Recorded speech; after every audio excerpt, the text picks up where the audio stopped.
এটা আমার second video. আজকে যাচ্ছি নবদ্বীপ, আর আমার সাথে আছে আমার বন্ধু অমিত। আগেরবার আমরা গেছিলাম আমাদের একটা বাইক নিয়ে, কিন্তু আজকে আমাদের সাথে আছে এই যে আমাদের দুটো বাইক আছে, দুজন আছি। আজকে আমরা যাচ্ছি এখন নবদ্বীপ মায়াপুরের উদ্দেশ্যে।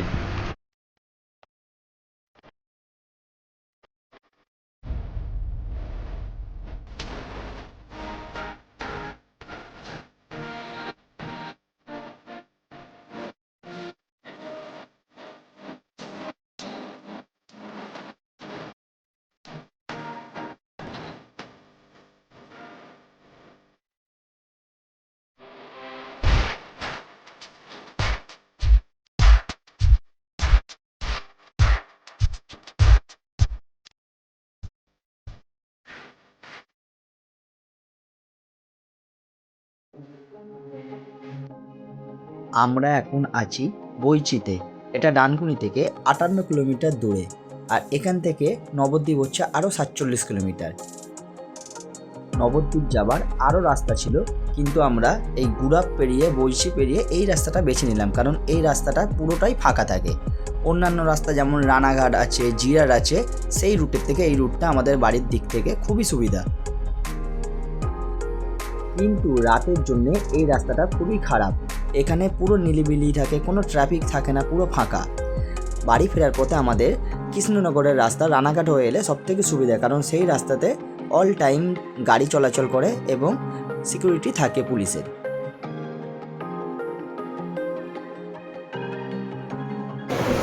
নবদ্বীপ পৌঁছাতে আর 30 কিলোমিটার বাকি। তার আগে একটা কোনো হোটেলে দাঁড়িয়ে হালকা করে সবজি ভাত খেয়ে নিলাম, যেহেতু এখন পুজোর জায়গাতে যাব, তো নিরামিষ ভাতই নিলাম।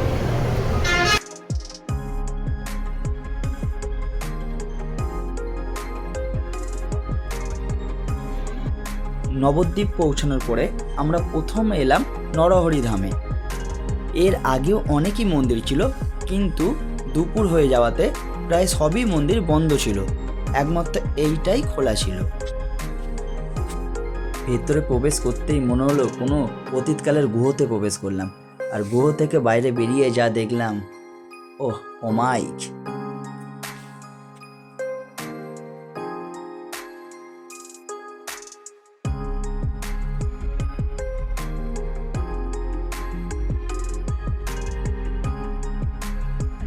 এত সুন্দর জায়গা, মানে আর কিছু বলার নেই তোমাদের। একবার এসে তোমরা দেখতে পারো, তোমাদেরও আশা করি খুবই ভালো লাগবে। না, নরহরি ধামের ভেতরে যে মিউজিয়াম আছে, মিউজিয়ামের মধ্যে এখন প্রবেশ করছি। খুবই সুন্দর মিউজিয়াম, এই যে লেখা আছে মিউজিয়াম। তো দেখছি মন ভরে যাচ্ছে, মানে বলার কিছু নেই। দেখো তোমরা, এটা তো কম, এর পরে দেখো এখানে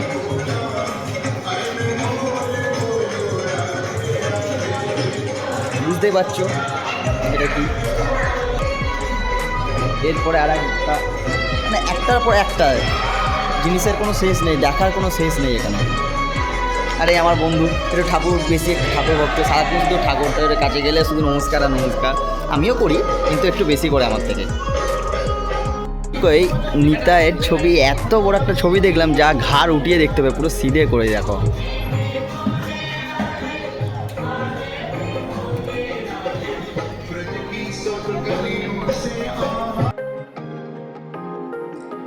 এখান থেকে আমরা সিধে চলে গেলাম ফেরিঘাট, আর ফেরিঘাটে নৌকা করে বাইক পার করার পরেই ওপারে যাব মায়াপুরে। এই ঘাটে বাইক পার করা খুবই বিপজ্জনক, কারোর কাঁচা হাত থাকলে বাইক নিয়ে যে কেউ পড়ে যেতে পারে। তোমরা বাইকে করে এলে নৌকো করে বাইক পার করার চক্করে না থেকে তোমরা 5 কিলোমিটার ঘুরে নবদ্বীপ ব্রিজ হয়ে যাও, কিন্তু এখান থেকে বাইক পার করো না। এখানে বাইক পার করতে গিয়ে আমার অবস্থা খুবই খারাপ হয়ে গেছিলো।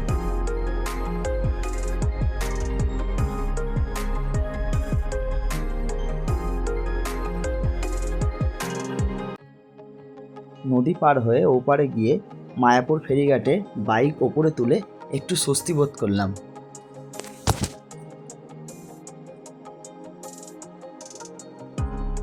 এতদিন ফটোতে দেখে আসা জিনিসটাকে আজকে প্রথমবার নিজের চোখে দেখলাম। মন্দিরের ঠিক অপোজিট সাইডেই বাইক পার্কিং প্লেসে বাইক পার্কিং করে আমি বেরিয়ে গেলাম ইসকনের দিকে।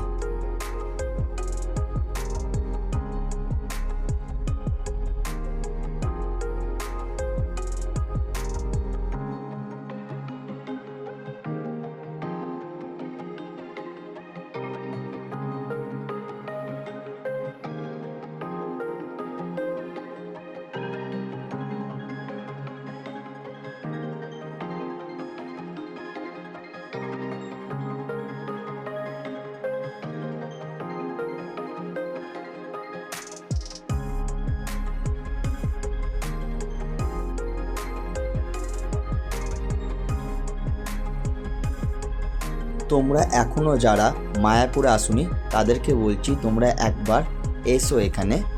আমার তো ভালো লেগেছেই, আশা করি তোমাদেরও খুবই ভালো লাগবে।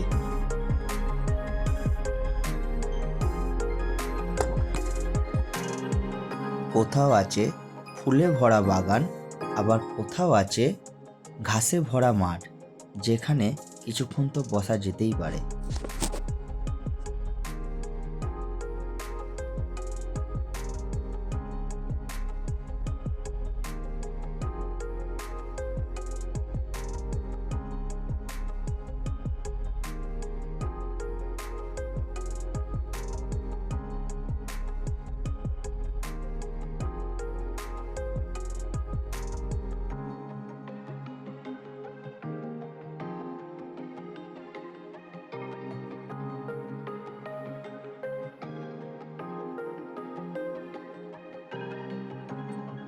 সন্ধে প্রায় হয়ে এসেছিল। আমরা ইসকন থেকে বেরিয়ে সিধে চলে গেলাম নদীর ঘাটে। ওখানে কিছুক্ষণ আড্ডা মেরে আমরা বেরিয়ে পড়লাম আস্তে আস্তে কৃষ্ণনগর হয়ে বাড়ির পথে।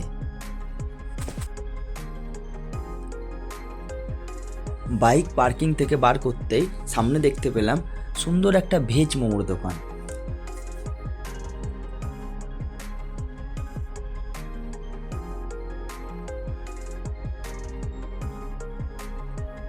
ভিডিওটা তোমাদের কেমন লাগলো তা অবশ্যই কমেন্টে জানিও। যদি ভালো লেগে থাকে তাহলে কিন্তু সাবস্ক্রাইব করতে ভুলো না।